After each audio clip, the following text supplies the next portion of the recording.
everybody, welcome to another inside look at Scars of Mirrodin, the latest expansion from Magic the Gathering. I'm Ryan, this is Bill, and we're here at Wizards of the Coast to tell you about an ability that made its first appearance in the original Mirrodin block, Imprint. Exactly, and it's back for another run. Ryan, why don't you fill us in on what's been happening on the metallic plane of Mirrodin? Scars of Mirrodin is all about the growing conflict between the Mirrans, the inhabitants of Mirrodin, and the invading Phyrexians. Imprint is the Mirran's ability to take the essence of a card and imprint it onto one of their artifacts. Imprint is awesome because it allows you, the player, to customize the cards that have imprint abilities. Imprint is an ability word. This means it has no specific rules meaning, but is used to highlight abilities that first exile one or more cards, then use the exiled cards for an additional effect. All right, so let's take a look at a Scars of Mirrodin card with Imprint. Here's Prototype Portal.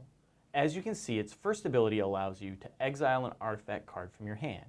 Then, instead of just getting the one artifact, you can pump out token copies of the exiled card.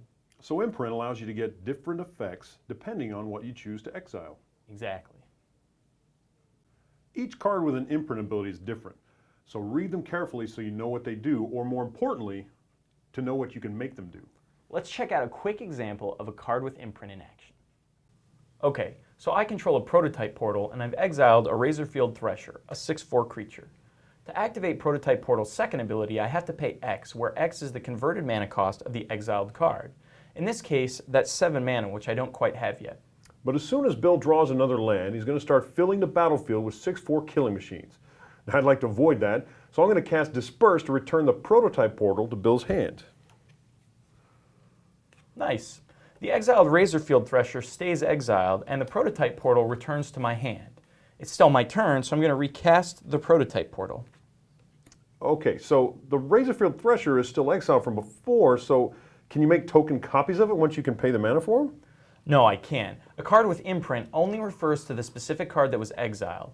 Now, this may be the same Prototype Portal, but if it leaves the battlefield and then returns, it has no memory of its previous existence. Okay, so I've avoided massive swarms of token artifact creatures. Well, not quite yet, Ryan. When it enters the battlefield, its first ability will trigger, and I'll be able to exile an artifact card. In this case, I'll exile Leadenmere.